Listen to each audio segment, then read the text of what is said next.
धीर जानी करा तू फिकर, तोहर देख के जवानी हमसे होला ना सबर। बिना ब्याहे के काहे बनवलू फिर लभार, बिना ब्याहे के कारण बनवलू फिर लभार, बिना ब्याहे के काहे।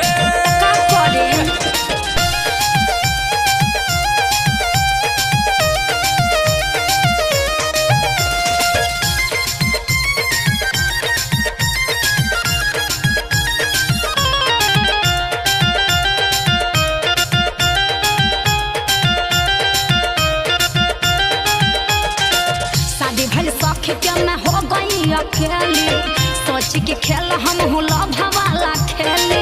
कदरल जवानी सा चला गेलू रसीली, जन कर चिंता लब के डोज रोज मिले।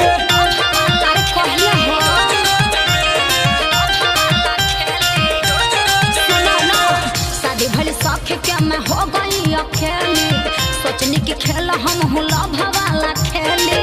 कदरल जवानी सा चला गेलू रसीली, जन कर चिंता लब के डोज रोज मिले।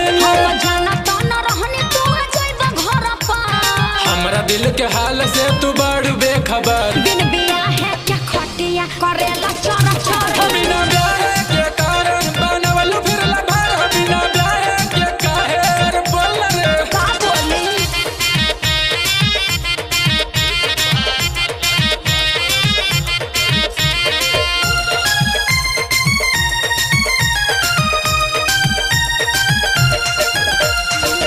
ऐसे जे करब ससुरा में रोज खोज होई, शादी के बाद बाबू सुन रोज रोज होई।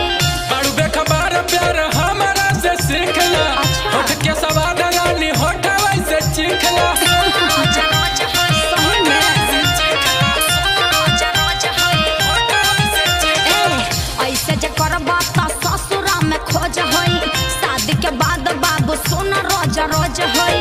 बड़ू बेखबर प्यार हमारा से सीखला, होठ के सवाद रानी होठ वैसे चिखला। प्यार के बखार लागे चढ़ल सरपा, कृपा राम बहरई चिरा खेला खबर।